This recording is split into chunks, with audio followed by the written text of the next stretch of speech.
Joe Biden is at it once again as he uses the words of Rick Scott right against him. It's in the pamphlet. He also used the words of Johnson from Wisconsin, Senator Johnson from Wisconsin against him as well. I want you to listen to this, and then we'll take it on the other side. You may have seen we had a little bit of a spirit debate at the State of the Union.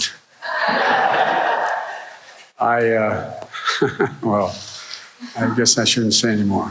But particularly with Social Security and Medicare.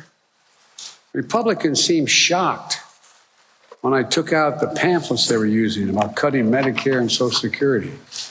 Read from, Senator Scott's proposal. Read from the proposal from the senator from Wisconsin. They were offended. Liar, liar. By the way, the last person who said that on the floor of the Senate got censored by the Senate, by the Congress. But there are about 4 or 5, I don't know how many. I reminded them that Florida's own Rick Scott is the guy who ran the Senate campaign committee for Republicans last year, had a plan to sunset. Maybe he's changed his mind. Maybe he's seen the Lord. But he wanted to sunset, meaning if you don't reauthorize it, it goes away. Sunset Social Security and Medicare every 5 years. Now, it's not likely to get voted out, but I'll tell you what. It's likely it got cut drastically if you had to do it every 5 years.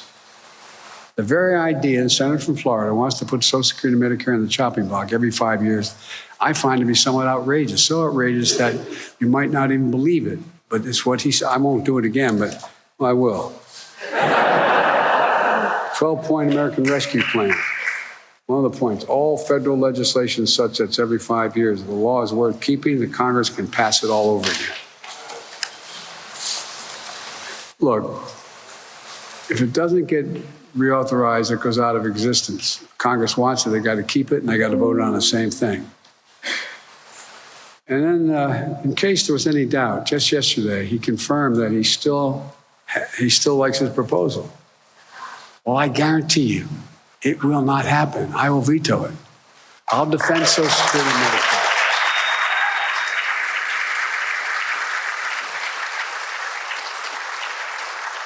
And Senator Scott's not the only one. Senator Johnson of Wisconsin, his own party plan.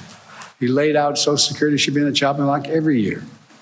But look, in his case, as I said, he wants to do it every single year. Let's remember what this is all about. Some of you are on Social Security, or your parents or grandparents are. You earned it. You earned every single penny, and you paid into every paycheck you ever got. From the time you were a teenager, you had money taken out for these programs. There are more than government programs. They're a promise we made. Work hard and contribute, and when the time's come for you to retire, you'll be there. We'll be there for you to help you out.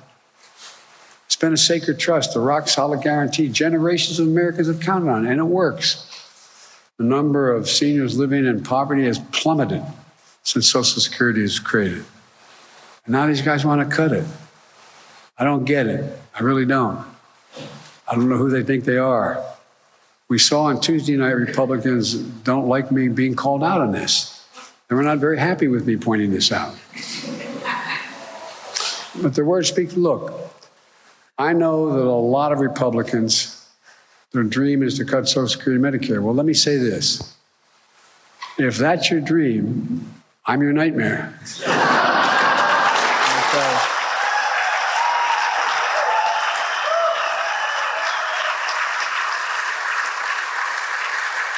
By the way, that may be redundant. I think they already think I am. But if anyone tries to cut Social Security, we're going to stop it. If anyone tries to cut Medicare, we're going to stop it. And look, when I called Republicans out on this on the State of the Union, it sounded like they started yelling liar, not all, but started yelling liar, liar. And I said, that means you all are for keeping Social Security? They all stood up, said, yeah. I said, well, we got a deal.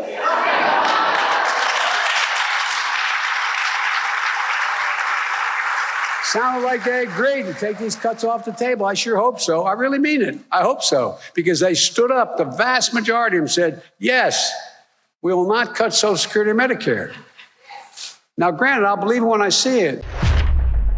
I don't know who these Republicans think they're fooling, but I like the way he lays it out. And he laid this out throughout his speech. where he pins the lack of not only Social Security that these guys are trying to cut, but the Inflation Reduction Act on the ability to provide the types of services we need, making the Affordable Care Act better, and much other services that in the Republicans attempting to cut these particular programs will affect people not only in the namesake of the program, but in all the other things that are attached to that program or to that bill, or not to that bill, but now that law. In other words, what President Biden is doing right now is providing in easy to understand terms the consequence of Republican orthodoxy, and to let those who are listening to him realize that you support Republican orthodoxy at your own peril. You want to support these guys? Remember what comes with the support of these guys. And he's fixated on the Social Security, Medicare, and Medicaid message. It is something that Democrats have to learn. What these guys have known to do is they have fixated on a particular message. As lying as they are, they fixate on the lie, and they hit the lie, and they keep the lie. Look at what they've done that created a January 6th. Well, we need to create a November 2024 message, and harp and continue to hit that November 24th message. And that November 2024 message says, you vote for Republicans, you starve. You vote for Republicans, you die. You vote for Republicans, whatever it is that ails you will ail you more. And once you cauterize that message in the minds of people, because in their case, it was a lie. In our case, it is the truth. We spend a lot of time deconstructing the news, trying to parse it into a form that everybody can understand. We try to find those little nitpicks where it flies above the fray, etc. If you really like these videos that we do, I want to ask a big favor. Please go ahead. Number one, subscribe to our channel. And number two, please join if you can. Thank you so kindly for watching. Keep watching. Please remember to share. We must populate the entire internet with our progressive message, a message that we know is what most Americans say that they want. So help us, please join.